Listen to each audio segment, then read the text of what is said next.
आज दिवसभरामध्ये पवनपुत्र व्यायामशाळेचा परिसर त्या ठिकाणी डेव्हलपमेंटचं काम सुरू. त्यानंतर या सांडू गार्डनचं उद्घाटन झालं. त्याचबरोबर आपल्यामध्ये गावदेवी मैदानाचं विकास कार्यक्रमाच्या अंतर्गत ते भूमिपूजन झालं. चेंबूर कॅम्पमध्ये नानक भुजवानी गार्डन जे आहे त्याचं सुशोभीकरण करण्याचं भूमिपूजन झालं. असे अनेक भूमिपूजनाचे कार्यक्रम आज या ठिकाणी झाले आणि ते उद्घाटन झालं. त्याच्यानंतर उद्याही बऱ्याच ठिकाणी भूमिपूजन आहेत वेगवेगळ्या सोसायटीमध्ये वेगवेगळ्या विभागात. घाटल्या गावामध्ये उद्घाटन झाले त्या 40 लाख निधी उपलब्ध करून देण्यात येणार आहे. काय त्यामध्ये करण्यात येणार आहे? जो घाटलेगाव या ठिकाणी जे गावदेवी मैदान आहे त्या ठिकाणी अनिल पाटणकर आमचे मित्र गेल्या कित्येक वर्षापासून त्या मैदानाचा विकास व्हावा म्हणून सातत्यानं प्रयत्न करत होते आणि त्यांच्या कार्यक्रमाला मी सातत्यानं त्या ठिकाणी जातो. त्यांना शब्द दिला होता की DPDC फंडातून मी तुम्हाला या ठिकाणी निधी उपलब्ध करून देईन आणि त्याच्यातून हे मैदान विकसित करून टाकतो. तर त्याप्रमाणे म्हाडा आता त्या ठिकाणी विकास करणार आहे. जॉगिंग ट्रॅक असेल, लाईटची व्यवस्था असेल, त्या ठिकाणी मुलांच्यासाठी प्ले ऑपरेट असेल, लाल माती टाकून अत्यंत सुंदर असं क्रिकेट, खो खो, कबड्डी आणि इतर ज्या स्पर्धा आहेत त्या स्पोर्ट्स आहेत ते त्या ठिकाणी होतील. मैदानाला सुंदर असं कंपाऊंड करून चांगल्या प्रकारच्या ग्रिल्स वगैरे लावण्यात येतील आणि सर्व सुसज्ज असं ते मैदान असेल. यहाँ पर पवनपुत्र व्यायामशाला जो यहाँ पर गाँवटान में है तो उसका परिसर डेवलप करने का काम का भूमिपूजन हुआ.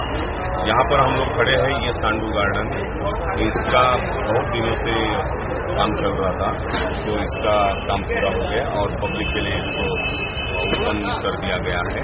Jawaharlal Nehru urban renewal mission के तहत साथ साथ state government, municipal corporation, MMRDA, MSRDC ये जो सारे अथॉरिटीज हैं वो अपने अपने तरफ से जो विकास का काम उनको दिया जाएगा उनके तरफ से होगा. उसके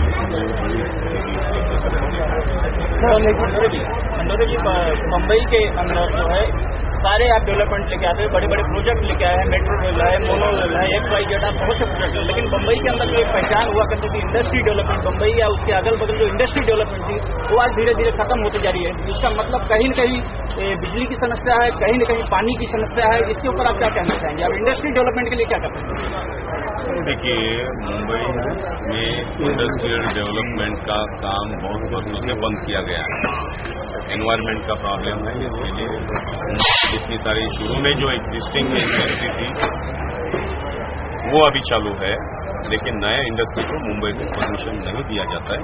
सर्विस इंडस्ट्री के रूप में मुंबई में सर्विस इंडस्ट्री हो सकती है, लेकिन साथ साथ आप ये देखेंगे कि स्पेशल इकोनॉमिक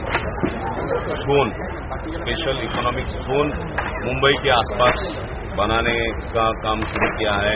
जैसा रायगढ़ है, जैसा मुंबई के बाहर पनवेल के आगे लोनावाड़ा है, उसके बाद में आप यहाँ पर वेस्टर्न सबर्ब में जाओ, उसके आगे मुंबई के बाहर में ये स्पेशल इकोनॉमिक जोन निर्माण करके वहाँ इंडस्ट्रियल डेवलपमेंट का काम बहुत जोर से चल रहा है. यहाँ पर कुछ सवाल ही नहीं आता है. मुंबई के बाहर जो जिलों में MIDC क्षेत्र है, MIDC में आप अक्सर देखेंगे तो वहाँ पर बिजली की प्रॉब्लम होती है. सबसे ज्यादा इंडस्ट्री लोगों की सुविधा बढ़ रही है. जो लोग पहला घर में ट्यूबलाइट लगाते थे, अभी घर में 4-4 अलग अलग टाइप के बल्ब आते. पहला फैन लगाते थे, अभी AC स्प्लिट AC लगाने का काम शुरू है. तो लोगों की नीड बढ़ती जा रही है. लोग ज्यादा क्या बोलते हैं उसको